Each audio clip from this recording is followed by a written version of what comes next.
നമസ്കാരം സുഹൃത്തുക്കളെ, മദ്യം കഴിക്കുന്നതിന് മുമ്പ് നിങ്ങൾ ഓരോരുത്തരും ചെയ്തിരിക്കേണ്ട 7 കാര്യങ്ങളെക്കുറിച്ചാണ് ഇന്ന് നമ്മൾ സംസാരിക്കുന്നത്.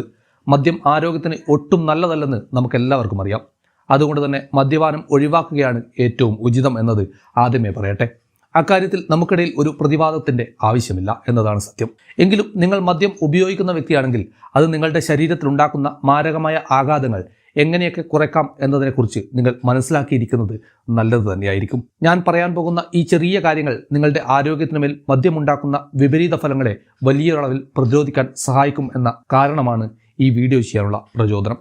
സ്വാഗതം എല്ലാവർക്കും മൈൽസ്റ്റോണിൻ്റെ മറ്റു മനോഹരമായ വീഡിയോയിലേക്ക്. കാത്തിരിക്കാതെ ചാനൽ സബ്സ്ക്രൈബ് ചെയ്യാനും ലൈക്ക് ചെയ്യാനും ഷെയർ ചെയ്യാനും ഒപ്പം നിങ്ങളുടെ വിലയേറിയ അഭിപ്രായങ്ങൾ പങ്കുവെക്കാനും മറക്കാതിരിക്കുക.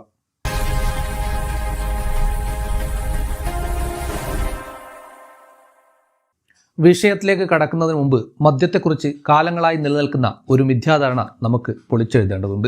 ഫ്രഞ്ച് പാരഡോക്സ് എന്ന വാക്ക് നിങ്ങൾ കേട്ടിട്ടുണ്ടാവും. ഫ്രാൻസിലുള്ളവർ വൈൻ കുടിക്കുന്നത് കൊണ്ടാണ് അവർക്ക് മികച്ച ഹൃദയാരോഗ്യം ഉള്ളതെന്നാണ് പലരും കരുതിയിരിക്കുന്നത്. എന്നാൽ സത്യം അതല്ല. ഫ്രഞ്ചുകാർ വൈൻ കുടിക്കുന്നതിനോടൊപ്പം മറ്റ് പല ആരോഗ്യകരമായ ശീലങ്ങളും പിന്തുടരുന്നുണ്ട്. പക്ഷേ മദ്യ കമ്പനികൾക്ക് അവരുടെ വൈൻ പ്രൊമോട്ട് ചെയ്യാൻ വേണ്ടി ആ ഒരു കാര്യം മാത്രം എടുത്തു കാട്ടുകയാണ് ചെയ്തത്. അതുപോലെ ദിവസവും ഒരു പെഗ് കഴിക്കുന്നത് ഡോക്ടറെ അകറ്റി നിർത്തും എന്നൊരു പറച്ചിലും ചുറ്റിലും കറങ്ങി നടക്കുന്നുണ്ട്. ഇത് സംബന്ധിച്ച പഠനങ്ങൾ നോക്കിയാൽ ഒരു നിശ്ചിത അളവ് വരെ ആരോഗ്യത്തിന് വലിയ കുഴപ്പമില്ലെന്ന് തോന്നിക്കുമെങ്കിലും ആ പരിധി കഴിഞ്ഞാൽ അത് ശരീരത്തെ തകർക്കാൻ തുടങ്ങും. അതുകൊണ്ട് തന്നെയാണ് ഞാൻ നിങ്ങളുടെ മുന്നിലേക്ക് ഈ 7 കാര്യങ്ങൾ അവതരിപ്പിക്കുന്നത്. ഒന്നാമതായി ഓർക്കേണ്ടത് അളവ് അഥവാ ക്വാണ്ടിറ്റി തന്നെയാണ്. മദ്യത്തിൻ്റെ കാര്യത്തിൽ പ്രധാനം മദ്യം ശരീരത്തെ എത്രത്തോളം ദോഷകരമായി ബാധിക്കും എന്നത് നിങ്ങൾ എത്ര അളവിൽ അത് കഴിക്കുന്നു എന്നതിനെ കൂടി ആശ്രയിച്ചിരിക്കും. ശാസ്ത്രീയ പഠനങ്ങളനുസരിച്ച് നിങ്ങളൊരു ഹെവി ഡ്രിങ്കർ ആണെങ്കിൽ, അതായത് ദിവസവും 3 മുതൽ 5 പെഗ് വരെ കഴിക്കുന്ന ആളാണെങ്കിൽ മറ്റുള്ളവരെ അപേക്ഷിച്ച് അടുത്ത 12 മാസത്തിനുള്ളിൽ മരിക്കാനുള്ള സാധ്യത നിങ്ങൾക്ക് 24% കൂടുതലാണ്. ഇനി 5 പെഗ്ഗിൽ കൂടുതൽ പെഗ് ആണ് ഉപയോഗിക്കുന്നതെങ്കിൽ ഈ അപകട സാധ്യത 44% വർദ്ധിക്കും.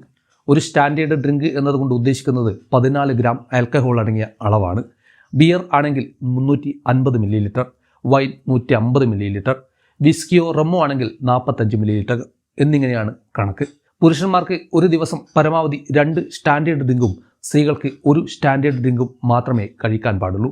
ഇന്ന് കുടിക്കാത്തത് കൊണ്ട് നാളെ 4 ഒരുമിച്ച് കഴിക്കാം എന്ന് ആരും കരുതരുത്. അത് വലിയ അപകടമുണ്ടാക്കും. രണ്ടാമത്തെ കാര്യം മദ്യത്തിൻ്റെ ഗുണനിലവാരമാണ്. അളവ് കഴിഞ്ഞാൽ പിന്നെ ശ്രദ്ധിക്കേണ്ടത് മദ്യം എന്തിൽ നിന്നാണ് ഉണ്ടാക്കുന്നത് എന്നാണ്. ബിയർ ഉണ്ടാക്കുന്നത് ബാർലി, ഗോതമ്പ്, ചോളം തുടങ്ങിയ ധാന്യങ്ങളിൽ നിന്നാണ്. ഇതിൽ ഗ്ലൂട്ടനും പഞ്ചസാരയും അടങ്ങിയിട്ടുള്ളതിനാൽ ഇത് ആരോഗ്യത്തിന് ഹാനികരമാണ്. റം ഉണ്ടാക്കുന്നത് കരിമ്പിൻ ചക്കിൽ നിന്നാണ്. ഇതിൽ സൾഫൈഡുകളും ഹെവി മെറ്റലുകളും ഉണ്ടാകാൻ സാധ്യതയുണ്ട്. വൈനും ബ്രാൻഡിയും മുന്തിരിയിൽ നിന്നാണ് ഉണ്ടാക്കുന്നത്. ചില വൈനുകൾക്ക് വലിയ വിലയും ചിലതിന് കുറഞ്ഞ വിലയും വരുന്നത് അവയുണ്ടാക്കാൻ ഉപയോഗിക്കുന്ന മുന്തിരിയുടെ ഗുണനിലവാരം മാറുന്നത് കൊണ്ടാണ്. വോഡ്ക ഉരുളക്കിഴങ്ങിൽ നിന്നാണ് ഉണ്ടാക്കുന്നത്. ഇതിനെല്ലാം അതിൻ്റെതായ ആരോഗ്യ പ്രശ്നങ്ങളുണ്ട്. അതുകൊണ്ട് വില കുറഞ്ഞ മദ്യം വാങ്ങി കുടിക്കുന്നത് ദയവായി നിർത്തുക.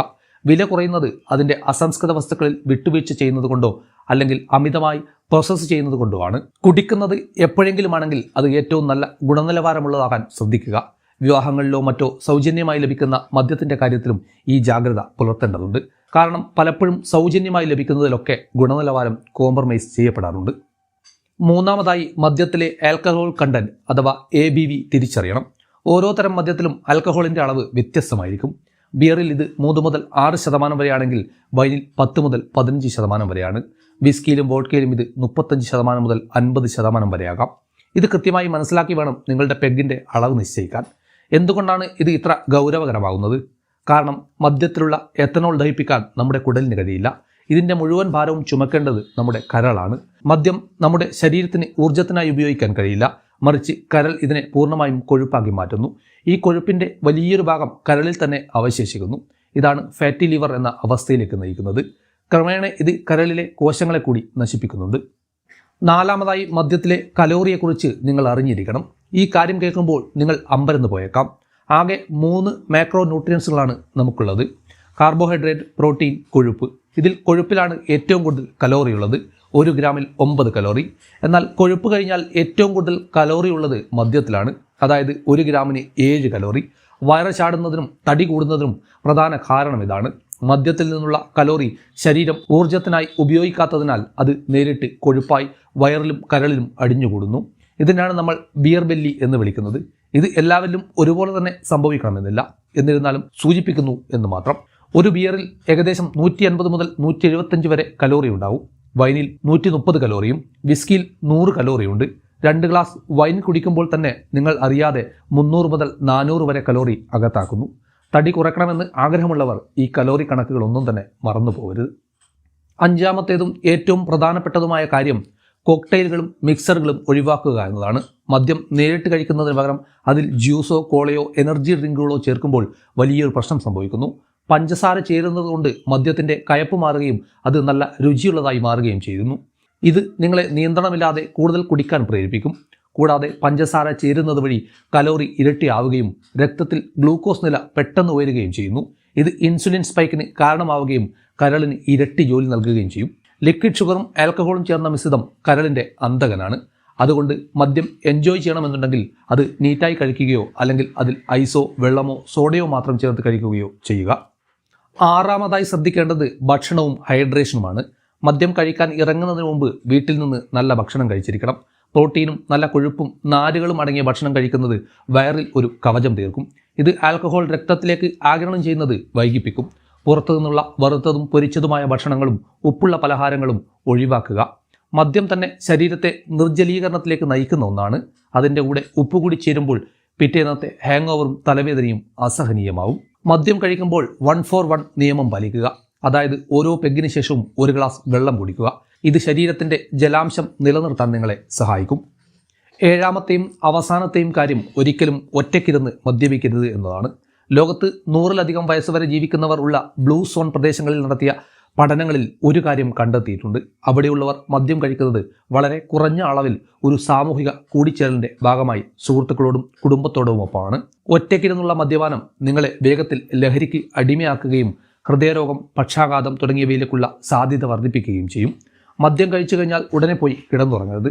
വീട്ടിലെത്തിയ ശേഷം 1-2 ഗ്ലാസ് വെള്ളമോ ഇളനീരോ കുടിക്കുന്നത് പിറ്റേന്ന് രാവിലെ ഉന്മേഷത്തോടെ എഴുന്നേൽക്കാൻ നിങ്ങളെ സഹായിക്കും. പ്രിയപ്പെട്ടവരെ, മദ്യത്തിൽ നിന്ന് അകന്നു നിൽക്കുന്നത് തന്നെയാണ് എപ്പോഴും ഉത്തമം. പക്ഷേ എല്ലാവരും അങ്ങനെ മാറി നിൽക്കാൻ തയ്യാറായവരല്ല. അതുകൊണ്ട് തന്നെ ആ മനുഷ്യരെ കൂടി നമുക്ക് കൺസിഡർ ചെയ്യേണ്ടതുണ്ട്. ആ ഒരു കാരണമാണ് ഈ വീഡിയോയുടെ പ്രധാന അടിസ്ഥാനം. എന്നാൽ മദ്യം ഉപയോഗിക്കുന്നവർ ഈ 7 കാര്യങ്ങൾ ശ്രദ്ധിച്ചാൽ ഒരു പരിധിവരെ അതിൻ്റെ ദോഷഫലങ്ങൾ കുറയ്ക്കാൻ സാധിക്കും.